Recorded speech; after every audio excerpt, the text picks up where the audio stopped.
Getting us all the perspective as to what the state government of Maharashtra is planning for the lockdown 3.0. So we are seeing a sense, whether it's UP or Maharashtra, a lot of activities are being allowed, norms are being eased out in all the zones, of course, relatively less in the red zones, but the containment areas will continue to have stringent measures in place. After UP, Maharashtra, let's talk about the state of Telangana. As states rally to bring the migrants home, the Telangana government has allowed interstate travel for stranded migrants. The Telangana DGP has said that those stranded can take passes to cross the border. District collectors have been ordered to make arrangements near the border for medical screenings. Rishika Sadam joins us live from Hyderabad, getting us more details on the story. Rishika, I remember some time ago you were pointing out that the movement has only been allowed from these green zones. We still have to wait and watch how the neighboring states are going to react to this.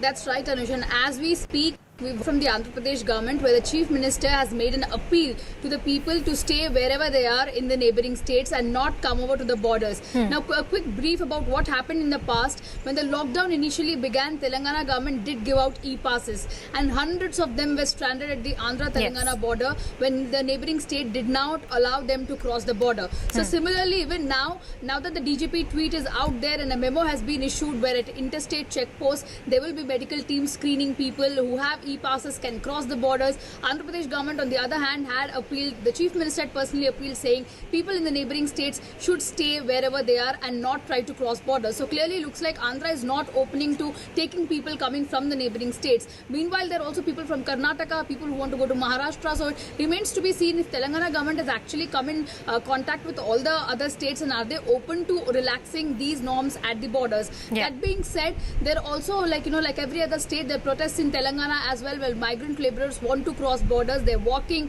they're ready to walk miles and miles to go back to MP and UP, and once they get to know that the borders have been relaxed and they can start going back, there would be a lot more confusion there. And now the procedure here is to apply for an e-pass and then you'll get clearance to cross the border. So what about these lakhs of migrant laborers who definitely do not have the accessibility to apply for an e-pass or do not have their private vehicle? On the other hand, we have thousands of techies and students who are stranded here who will definitely apply for an e-pass. So it is going to create a lot of confusion in the coming days. It needs a lot more clarity as of how the Telangana government plans to facilitate this particular movement we're talking about. We've spoken to IT Minister a day ago, KTR, who indicated that in the coming days, Telangana is set to see some relaxations. Industries will open up, and there's a cabinet meeting on the 5th where the further course of action of lockdown will be decided. Meanwhile, Andhra Pradesh is also contemplating what kind of relaxations can come up in the in the coming days. There's discussion going on as we speak. The Andhra government is discussing whether liquor shops can be opened. We're waiting for an update on the same. All right, Rishika Sadam getting us all the very important details on that story as to what Telangana is planning about the interstate movement is concerned. Andhra so far has requested the migrants to stay where they are. As we talk about the strategy of the various state governments, whether it's the state of Maharashtra, UP, Telangana or the other states, let's also have a look at the numbers as to how they stand. Which are the states which are recording the high number of COVID positive cases? Here is the map of the country. Let's begin with the state of Maharashtra, which is recording about 31% of the overall cases reported in the country, and this is as of 3rd of May. Out of that 31%, majority of the cases are reported from Mumbai and a few of them from Pune. Mumbai and Pune are the two big cities reporting most of the cases. The next, of course, is the state of Gujarat, where Ahmedabad is a worrying city. That's the epicenter, reporting about 13% of the national cases. Now, Rajasthan just about 7%. The national capital reports 10%. So if you combine those three of Maharashtra, Gujarat and the national capital, it makes up to over 50% of the cases reported in the country. Rajasthan has been able to contain the spread in multiple parts, including Bhilwara, and now better reports coming from Jaipur as well. Tamil Nadu continues to report 7%. There was briefly a period where the COVID curve was going down, but once again we saw that spike. Madhya Pradesh, Indore continues to be a point of concern along with Bhopal and Jabalpur. UP so far has been able to successfully contain the number of COVID positive cases with a stringent lockdown. In the coming days, when lakhs of migrants are going to return to Uttar Pradesh, let's see how that fares. We hope that it remains low. 4% in Andhra Pradesh, 3% in Telangana. Hyderabad is the epicenter in Telangana, where the state government in the coming days will have to contain the number of cases. They're also looking at the movement of the migrant laborers across the border. As we talk about the COVID positive cases from across the country, something that happened in the valley and something very unfortunate where 5 security personnel, which includes a colonel, a major, 2 jawans and 1 police constable, they laid down their lives in an encounter in Handwara this morning. Army and the Jammu and Kashmir police carried out the joint operation after receiving inputs that the terrorists had taken some civilians hostage in Changi Mulla area. The forces successfully rescued the civilians, eliminated 2 terrorists, and in the fierce operation that took place last night, they lost their lives. Prime Minister Modi also tweeted, paying tribute to the Handwara martyrs. He said, and I'm quoting right now, tributes to our brave, courageous soldiers and the security personnel who were martyred in Handwara.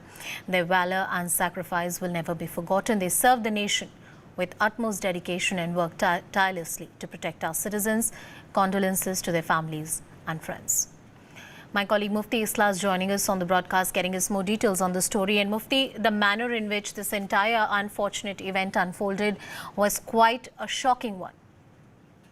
Well, yes, it was. And it was shocking in the sense that Army was actually laying a track of these militants since last 3 days.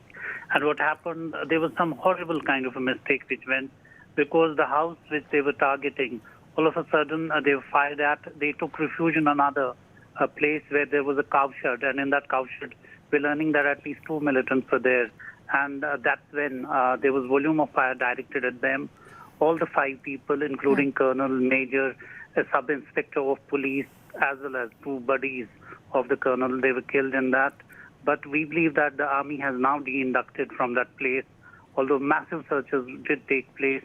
But clearly, Army has decided that they're going to take on these militants, even if some of them have been able to sneak out of that cordon on another day. Right now, really, the Army is now concentrating on how to send those bodies back to their respective destinations. And that's kind of a challenge in the sense that already we have a lockdown, but Army really working out the arrangements, and very soon they're really going to decide when they're going to send those bodies to their families, because one gets a sense that families are really waiting for those bodies to come.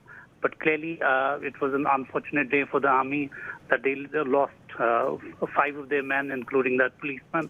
And this was after a long, long time that actually an officer of a rank of colonel and a major had been killed in an encounter. But that said, there was another incident which took place in an adjoining village, where in Agam village, which is barely 2 kilometers from this place where an encounter took place, some boys were carrying an unexploded shell, and all of a sudden when they started fiddling with it, it went off and it kind of injured 7 people who have now been taken to the hospital. So that was another tragic incident. But clearly, Army had a very bad day in office late in the evening. Right. Thank you, Mufti Islah, for getting us all the very important details. Quite an unfortunate one. Our thoughts and prayers with the family of the brave hearts. Now, in a massive display of